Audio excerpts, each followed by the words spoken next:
Welcome everyone, welcome to investor cast YouTube channel. कैसे हैं आप लोग? आशा करते हैं आप लोग बढ़िया से होंगे। आज का दिन आपका बढ़िया जा रहा होगा। लास्ट कुछ दिनों से अगर आप देखेंगे मार्केट में लगातार गिरावट देखने को मिला है। मार्केट अपने टॉप से करेक्ट होता हुआ नीचे आया है। मैक्सिमम लोगों के आज के दिन पोर्टफोलियो जो है वो डाउन है, रेड में। किसी का 15%, किसी का 20% भी, इससे ज़्यादा भी लोगों का पोर्टफोलियो डाउन है। खास करके जो लोग स्मॉल कैप मिड कैप में काम करते हैं। लार्ज कैप की बात करूँ, वहाँ पर भी गिरावट देखने को मिला है।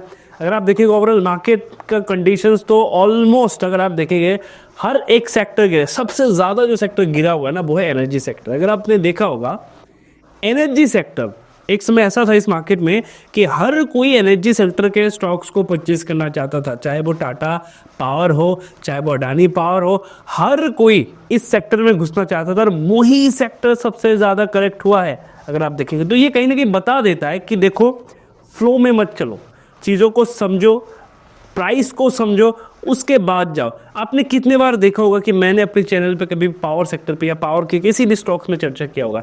ज़रूर मेरे कमेंट पे बता के जाइएगा। जितने भी मेरे चैनल को फॉलो करते हैं, रेगुलर ऑडियंस है, हमेशा वीडियो देखते हैं, कमेंट में बता के जाइएगा कि आपने कितने बार देखा होगा कि मैंने किसी भी पावर सेक्टर के किसी भी स्टॉक में चर्चा किया हो। तो आपको वैल्यूएशन समझना है, आपको प्राइस को समझना है, ठीक है? तो इस वीडियो का पर्पस क्या है, क्यों इस वीडियो को रिकॉर्ड करो?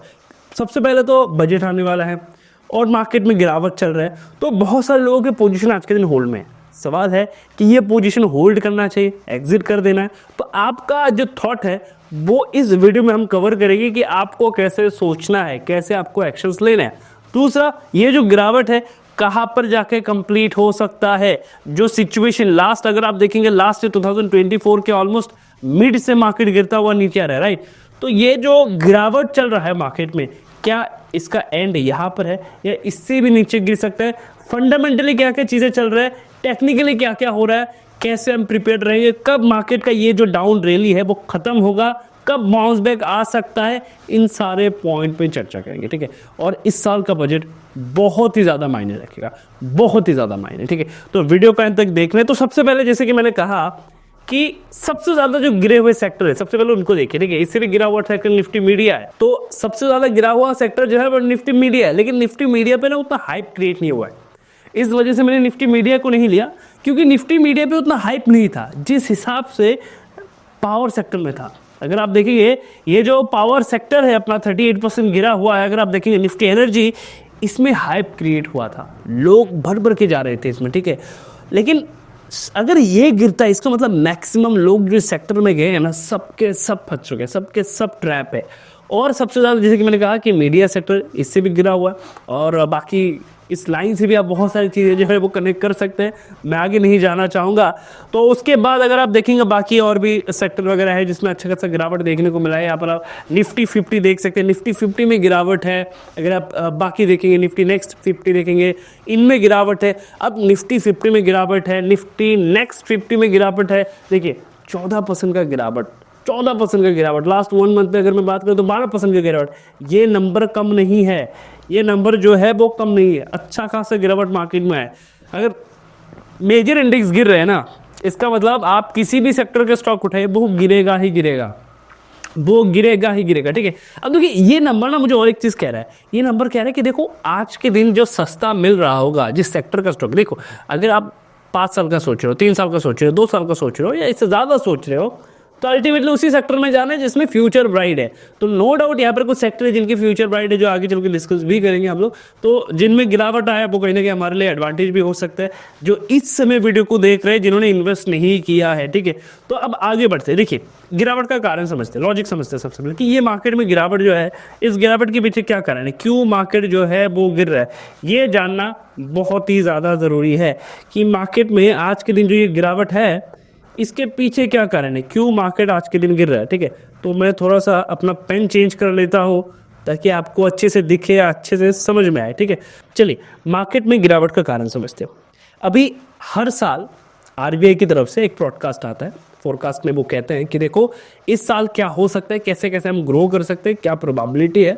और इंडिया जो है वो एक ग्रोइंग कंट्री है, ठीक है? वो धीरे धीरे करके डेवलपमेंट कंट्री है, धीरे धीरे करके ग्रो कर रहा है। तो हर साल जब मार्केट बढ़ता है इसके पीछे कहीं ना कहीं आरबीआई का डाटा होता है कि जीडीपी का ग्रोथ क्या चल रहा है क्या नहीं चल रहा। तो इस बार अगर मैं ग्रोथ की बात करूँ 2025 में ये एक्सपेक्ट किया जा रहा है जो हमारा ग्रोथ रेट है ना वो बहुत कम आएगा। ऑन एवरेज वो 7 पॉइंट समथिंग आता है या 7 के आसपास आता है ऑन एवरेज।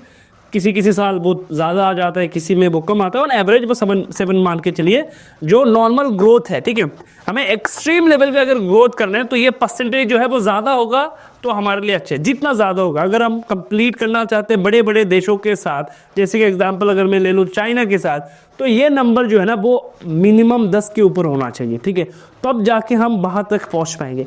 अब ये नंबर 7 के नीचे आइडियली नहीं आना चाहिए, लेकिन इस बार जो है ना आरबीआई ने कहा कि देखो ये जो नंबर है ना वो 6 के आसपास है। ठीक है, 6% के आसपास है ग्रोथ, लेकिन अभी करेंटली जो सिचुएशन चल रहा है ना वो 5% समथिंग है, 5 पॉइंट समथिंग है। तो ये बता रहा है कि ग्रोथ जो है ना इंडिया में वो कम है। ठीक है, अब ये डाटा आप कनेक्ट करिएगा किसके साथ, देखिए ये डाटा आप कनेक्ट कर सकते हैं। अगर आप देखेंगे जितने भी एफएमसीजी सेक्टर की कंपनीज है उनको जाके एक बार चेक करिएगा। तो जितने भी एफएमसीजी है, ठीक है, जितनी भी एफएमसीजी कंपनी है अगर आप उनको जाके चेक करेंगे, उनके रिटर्न को चेक करेंगे, उनके बिजनेस ग्रोथ को चेक करेंगे तो आपको समझ में आएगा कि एफएमसीजी सेक्टर की जो कंपनीज है ना वो ग्रो नहीं कर रहे हैं। तो जितने भी एफएमसीजी कंपनी है ना, अगर आप उनके डाटा को देखेंगे, उनके ग्रोथ को देखेंगे, year by year, quarter by quarter इनके ग्रोथ को देखेंगे तो आपको समझ में आएगा कि ये कंपनी ना ग्रोथ नहीं कर रहे, चाहे वो नेस्ले हो और भी जितने भी है। तो इसके पीछे जो कारण है ना कि लोगों के पास पैसा नहीं है खरीदने के लिए। अब देखिए एफएमसीजी एक ऐसा सेक्टर है जिससे समझ में आ जाता है कि मार्केट में क्या चल रहा है। लोगों को सबसे इंपॉर्टेंट जो प्रेफरेंस जो लोग देते हैं वो है खाना, राइट। अगर इसके कंजम्पशन कम है, इसका मतलब क्या है, लोगों के पास पैसा नहीं है, और अगर पैसा भी है किसी कारण से वो खर्चा नहीं करना चाहते। तो अभी एफएमसीजी का जो डाटा निकल के आ रहा है, इन कंपनी का जो डाटा निकल के आ रहा है, वैसे तो हम कहते हैं कि अरे इन्वेस्टमेंट करना है तो करो एफएमसीजी सेक्टर में करो, पर इनके डाटा को देखिए। आपने कभी देखा कि जो बड़े बड़े एफएमसीजी कंपनी है वो गिरते हुए नहीं, चाहे वो लॉकडाउन हो चाहे कुछ भी हो, वो ज़्यादा गिरते नहीं, अगर गिरते हुए बहुत जल्दी रिकवर कर लेते हैं। ठीक है, लेकिन इस बार इनके डाटा अगर आप देखेंगे year by year, quarter by quarter, आपको दिखेगा कि इनके ग्रोथ जो है ना वो एक जगह पर अटका हुआ है। तो ये बताता है कि देखो लोग जो है, जो मिडिल क्लास है, वो समहाउ श्रिंक होते हुए जा रहे हैं, वो खरीदारी नहीं कर रहे हैं। तो अगर वो खरीदारी करेंगे नहीं तो मार्केट में पैसा नहीं आएगा, पैसा जो है वो सर्कुलेट नहीं होगा, कंपनीज के ग्रोथ नहीं आएंगे। तो ये जो क्वार्टर, ये जो रनिंग क्वार्टर है, इसके बाद जो क्वार्टर है, इस बार भी ये एक्सपेक्टेशन लगाया जा रहा है कि इस बार भी क्वार्टर का रिजल्ट खराब ही आने वाला है और आने वाला नेक्स्ट क्वार्टर थोड़ा सा सुधर सकता है, वो एक्सपेक्टेशन है। अब देखो जब कंपनीज के रिजल्ट खराब आएंगे तो जाहिर सी बात है इसके इम्पैक्ट दिखेगा। जब ये ऐसे समय पे ना जो बिजनेस है वो सर्वाइव भी नहीं कर पाते, ऐसे बहुत सारे बिजनेस है जो ऐसे समय पे सर्वाइव भी नहीं कर पाएंगे। तो ये एक फैक्टर है, ठीक है, ये एक फैक्टर है जिसके वजह से मार्केट कहीं ना कहीं डरा हुआ है। इतने समय से जो हर कोई मार्केट में आ रहा था, पैसा लगा रहा था, अब कहीं ना कहीं वो थोड़ा सा कम होता हुआ जा रहा है। वैसे भी अगर आपने देखा होगा रिसेंटली बहुत सारे न्यूज़ आए ऑप्शन ट्रेडिंग को लेके, वॉल्यूम अचानक से कम हो गया, वॉल्यूम ड्रॉप हो गया। अगर वॉल्यूम ड्रॉप हो जाएंगे तो जाहिर सी बात है ये मार्केट का जो टेक्निकल चीज़ें हैं उसमें इंपैक्ट आएगा, जो आगे चल के हम चर्चा भी करेंगे। तो फंडामेंटल की बात करो, लोग इंटरेस्टेड नहीं है पैसा खर्चा करने में, तो चलेगा नहीं। अब देखिए दूसरा रीज़न क्या है, दूसरा रीज़न है फॉरेन इन्वेस्टर, जिसे हम FII भी कहते हैं, राइट, FII जिसे हम कहते हैं फॉरेन इन्वेस्टर्स। अब ये भी इंटरेस्टेड नहीं है। अगर आप देखेंगे इनके डाटा, वो बेचे जा रहे हैं, बेचे जा रहे हैं, बेचे जा रहे हैं। अब FII बेच रहे हैं, इसके पीछे भी कुछ कारण है। क्या कारण है देखिए। अब देखिए हर देश क्या करता है ना, वो कहते हैं कि जैसे कि हम कहते हैं मेड इन इंडिया, कि हम मेड इन इंडिया में फोकस करेंगे, जो भी चीज़ें हैं वो अपने अंदर बनाएंगे, हम उसको यूज़ करेंगे। ठीक है, हर देश चाहते हैं कि वो वही करे, खुद करे। जैसे कि मेड इन चाइना, चाइना खुद यूज़ करना चाहते हैं। और इंडिया एक ऐसा देश है ना जिसमें अगर आप देखेंगे बेसिकली एक रेशियो होता है जिसमें हम कितना इंपोर्ट कर रहे हैं और कितना एक्सपोर्ट कर रहे हैं। इंडिया एक ऐसा देश है ना जो बाहर कम भेज रहा है और अंदर बहुत सारी चीज़ें बाहर से ला रहे हैं। तो इसमें क्या है ना, बैलेंस खत्म हो जाता है। है ना। हमें हमेशा ये ध्यान में रखना होता है कि हम बाहर चीज़ें ज़्यादा भेज सके। इसमें जाके देश की ग्रोथ में एकदम सिंपल आसान भाषा में समझाने की कोशिश करूँ। देखिए मैं टेक्निकल टर्म भी यूज़ कर सकता हूँ, लेकिन इसमें आपको कितना समझ में आएगा मुझे नहीं पता। तो मैं चाहता हूँ कि हर एक बंदा जो इस वीडियो को देख रहे हैं वो समझ पाए कि ये इतनी सारी चीज़ें जो हो रहा है मार्केट जो गिर रही है, इसके पीछे कारण क्या है। तो इंडिया में क्या हो रहा है ना कि अभी हम बाहर चीजें कम भेज रहे, बाहर से चीजें ज्यादा इंडिया में ला रहे हैं। तो इसका एक इम्पैक्ट है जिस वजह से ये कहीं ना कहीं एफआईआई को अच्छा नहीं लग रहा। दूसरा चीज अगर मैं बात करूं, देखो एफआईआई को और एक चीज अच्छा नहीं लग रहा कि जो इंडिया का रुपीज है ना वो गिर जा रहा है। आज के दिन अगर मैं बात करूं तो 86 प्लस है, राइट, 86 प्लस है आज के दिन। तो अगर पैसा गिरेगा तो उनको कहीं ना कहीं एक बेसिकली एक चेन होता है, तो उनको कहीं ना कहीं इसका इम्पैक्ट देखने को मिलेगा। उनको कहीं ना कहीं क्या होगा, कुछ परसेंटेज में इम्पैक्ट आएगा कि मेरा जो परसेंटेज या प्रॉफिट मार्जिन होगा वो कम हो जाएगा, ठीक है। तो इस वजह ये कुछ रीजन है जिसकी वजह से क्या हो रहा है कि एफआईआई भी कह रहे हैं कि नहीं, हम नहीं चाहते कि हम इंडियन मार्केट में रहे, और यूएस चाहता है, अमेरिका चाहता है कि नहीं देखो हम जो है वो जो भी करेंगे खुद करेंगे, ठीक है। तो जो फॉरेन इन्वेस्टर्स है वो भारत से पैसा निकाल के शिफ्ट हो रहे हैं, भारत के बाहर जा रहे हैं, ठीक है। ये कुछ रीजन है जिस वजह से मार्केट में एक नेगेटिव पॉइंट ऑफ व्यू बना हुआ है। मार्केट गिर जा रहा है धीरे धीरे करके, और इसमें जो कोई भी बात नहीं कर रहा। आज के दिन डॉलर 86 रुपीज प्लस है, लेकिन कोई इसमें बात नहीं कर रहा, कोई बात नहीं कर रहा, जो कि कहीं ना कहीं बता रहा है कि हम कितना वीक होता हुआ जा रहे हैं हम लोग। इसका इम्पैक्ट होगा और ऑलरेडी हो रहा है प्राइस में, ठीक है। अब देखिए वर्स्ट की अगर मैं बात करूं तो ये कुछ इम्पैक्ट तो हमें पता है जिस वजह से चल रहा है। अब देखिए जो वर्स्ट चीज की बात है ना वो कहीं ना कहीं खत्म होता हुआ दिख रहा है, और मे बी ये इतना इमीडिएट तो खत्म नहीं होगा। May be next 3 month, 5 month और 6 मंथ भी जा सकते हैं, 8 मंथ भी जा सकता है, ठीक है। तो चीजें थोड़ा सा सुधरने के चांसेस ज्यादा है, क्योंकि जितना वर्स्ट होना था दिख रहा है कि इसका ऑलरेडी इंपैक्ट आ चुका है। जितना वर्स्ट होना था कहीं ना कहीं दिख रहा है कि हाँ इसका इंपैक्ट आ चुका है। अब कहीं ना कहीं मार्केट ऐसे थोड़ा बहुत बाउंस बैक करने की कोशिश कर सकते हैं। हाँ चार्ट में ऊपर नीचे हो सकते हैं, जो आगे चल के देखेंगे चार्ट में कुछ फ्लक्चुएशन वगैरह हो सकते हैं। तो मोटा मोटा यही रीजन है। अब बेस्ट क्या हो सकते हैं, देखिए बेस्ट हो सकता है कि बजट आने वाला है, तो गवर्नमेंट का ये फोकस रहेगा इस बार कि बजट में ना हम लोग ऐसा कुछ करते हैं जिसकी वजह से जो फॉरेन इन्वेस्टर्स है वो भी आए। क्योंकि इनका इन बिटवीन एक स्टेटमेंट आया था, उन्होंने कहा था कि देखो इंडिया में जो रिटेल ट्रेडर है, जो डीआईआई है वो इतना स्ट्रांग है, अभी हमें फॉरेन इन्वेस्टर की जरूरत ही नहीं है। आज जब फॉरेन इन्वेस्टर मार्केट छोड़ के जा रहे हैं तो कोई इनको रोक नहीं पा रहा मार्केट, और अगर मार्केट रोक नहीं पाएगा कोई तो इंडियन इकोनॉमी में इसका इम्पैक्ट आना ही आना है, और कोई ऑप्शन है नहीं।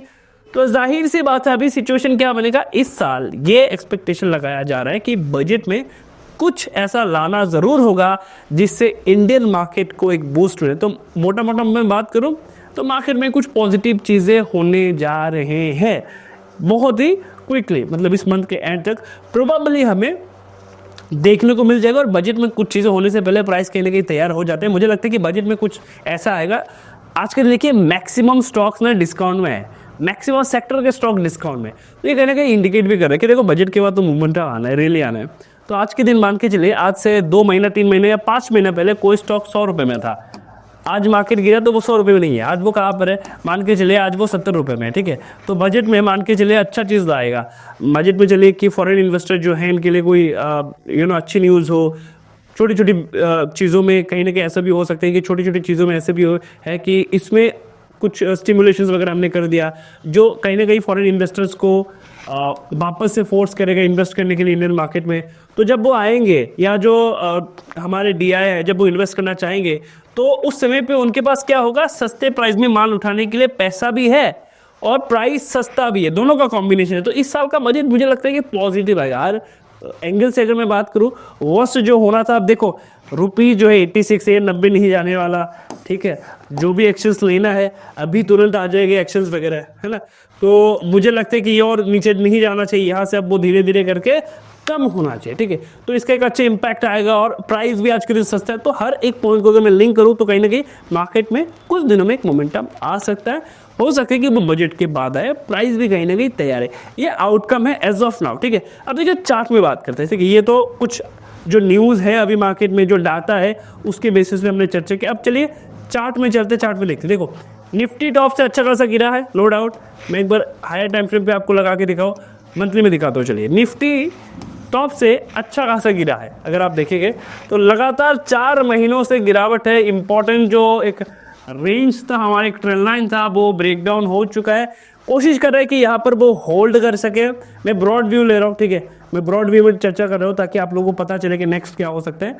तो ये जो एक इंपॉर्टेंट जोन है, यहाँ पर निफ्टी होल्ड करने की कोशिश कर रहे हैं, यहाँ से बाउंस बैक लेने की कोशिश कर रहे हैं। 4 महीने का गिरावट के बाद यहाँ से थोड़ा बहुत पुल बैक लेने की कोशिश कर रहे हैं। अब देखिए, 2 चीज़ मैं बता रहा हूँ। प्राइस एक्शन के अनुसार शॉर्ट टर्म का रिकवरी हो सकता है, लेकिन मार्केट अगर इन लेवल्स पे आए ना, तब जाके रिटेल ट्रेडर, बड़े बड़े इंस्टीट्यूशंस, HNI ये आएंगे मार्केट में एग्रेसिवली, ठीक है। अब प्राइस यहाँ तक आएगा कि नहीं, ये एक सवाल है, ठीक है, ये एक सवाल है, क्योंकि बजट है। बजट में मुझे लगता है कि इस बार बजट पॉजिटिव आएगा, जो मार्केट में इम्पैक्ट डालेगा। मार्केट में एक रैली हमें देखने को मिल सकता है, लेकिन प्राइस एक्शन के अकॉर्डिंग प्राइस को यहाँ तक ट्रैवल करना चाहिए, जो हो सकता है कि अराउंड में मान के चलो तो 19,500 तक या 2000 तक मार्केट को आना चाहिए विद इन ईयर। मैं ये नहीं कह रहा हूँ कल आ जाएगा, विद इन ईयर, ठीक है, क्योंकि प्राइस को थोड़ा बहुत करेक्ट तो होना है। और अगर अच्छे न्यूज़ भी आए ना, तो इसके इम्पैक्ट तो होगा, नो डाउट। तो जब तक ना कंपनी के डाटा चेंज होंगे, तब तक वैसा कोई मैसिव इम्पैक्ट नहीं आएगा मार्केट जैसे एकदम एग्रेसिव रैली बना दे, ऐसा कोई चांसेस तो नहीं है। बट हाँ, दोनों चीज़ें ध्यान में रखिएगा। शॉर्ट टर्म का मैंने व्यू बता दिया, बजट में कुछ अच्छी चीज़ें आ सकते हैं और इसका इम्पैक्ट होगा, प्राइस मोमेंटम लेगा, हो सकता है यहाँ से अच्छा खासा रैली देखने को मिले for a short term period, क्योंकि अच्छे अच्छे सेक्टर गिरे। देखिए, इंडेक्स तो सीधे ऊपर नहीं जाएगा, निफ्टी सीधे ऊपर नहीं जाएगा, लेकिन अदर जो सेक्टर गिरे हुए हैं उन सेक्टर में फोकस आएगा। तो सेक्टर में हम एक स्पेसिफिक वीडियो बनाएंगे। मेरा कहने का मतलब ये कि देखो, ओवरऑल मार्केट का व्यू एक है, अब स्पेसिफिक सेक्टर भी तो गिरे हुए हैं। 2023 की अगर मैं बात करूं, मुझे अभी भी याद है, खास करके होटल सेक्टर में फोकस किया गया था। होटल सेक्टर के स्टॉक्स अब तक, उस समय से लेके अब तक ऑलमोस्ट 200% रिटर्न, 150% रिटर्न, 100% रिटर्न बना के दिए हुए, ठीक है। तो स्पेसिफिक सेक्टर में फोकस आएगा, स्पेसिफिक सेक्टर को हम अपने नज़र में रखेंगे। ओवरऑल मार्केट में थोड़ा बहुत पुश आ सकता है, उसके बाद ये लेवल्स हमें निफ्टी में देखने को मिल सकता है, लेकिन बाकी अगर मैं बात करूँ स्पेसिफिक सेक्टर को हम अपनी नज़र में रखेंगे, ठीक है। तो टेक्निकली कुछ लेवल्स है, जो 1 साल का व्यू है मेरा, पूरा 1 साल का मैं व्यू बता रहा हूँ, ये बजट से पहले मैं बता रहा हूँ, 1 साल का पूरा व्यू बता रहा हूँ। यहाँ से सॉलिडली मार्केट रिकवर होकर एकदम टॉप में आ जाए, इस साल ये हाई ब्रेक कर दे, वो चांसेस कम लग रहे हैं। अब आपका सवाल हो सकता है, सर आपने कहा कि बजट में स्टिमुलेशन वगैरह आ सकता है, अच्छे न्यूज़ आ सकते हैं, तो जाना चाहिए, FI आ सकते हैं, पैसा लगा सकते हैं, तो जाना चाहिए, इंडेक्स को जाना चाहिए। देखिए, मेजर इंडेक्स को करेक्ट होना है, समय के साथ 1 साल लगेगा यहाँ से यहाँ तक आने में, अगर आता है तो। लेकिन अदर सेक्टर जो गिरे हुए, जो 50%, 34%, 38% गिरे हुए, उनमें धीरे धीरे करके रिकवरी देखने को मिलेगा, ठीक है। वो ऑल्टरनेट होता रहेगा। ये एक पॉइंट है जिसको ध्यान में रख के चलेगा आप लोग। तो बजट इस साल, बजट में मेरा स्पेसिफिक व्यू क्लियर है, मैं बुलिश हूँ इस साल के बजट में कुछ अच्छी चीज़ें भी आना चाहिए, हो सकता है गलत भी आ जाए, कभी भी कुछ भी हो सकता है, बट वर्स्ट केस जो होना था ऑलरेडी हो चुका है। और अगर वर्स्ट होता है तो मार्केट इसको इतनी आसानी से डाइजेस्ट नहीं कर सकता, तो फिर मार्केट में पूरा एक डाउन ट्रेंड इनिशिएट हो सकता है। लेकिन डाउन ट्रेंड से पहले कहीं ना कहीं जो लोग कैपिटल लेके बैठे हुए वो पुश करेंगे बजट पे, वो पुश करेंगे अप्रैल के 1 तारीख में, क्योंकि अप्रैल में जो फाइनेंशियल ईयर खत्म होता है तो पैसा आता है मार्केट में, तो इसका इम्पैक्ट प्राइस में दिखना चाहिए। नाउ लेट्स से क्या होता है, जो भी होगा हम अपडेट करेंगे वीडियो के माध्यम से। चैनल पर नए हैं तो चैनल को सब्सक्राइब करो, दोस्तों के साथ शेयर करो, बताओ कि इस चैनल पे आपको क्या मिलता है, क्या नॉलेज मिलता है। और हाँ, एक चीज़ कॉमेंट में बता देना कि स्पेसिफिक सेक्टर में वीडियो चाहिए या नहीं बजट से पहले, वो भी बता देना। मिलते हैं नेक्स्ट वीडियो पे।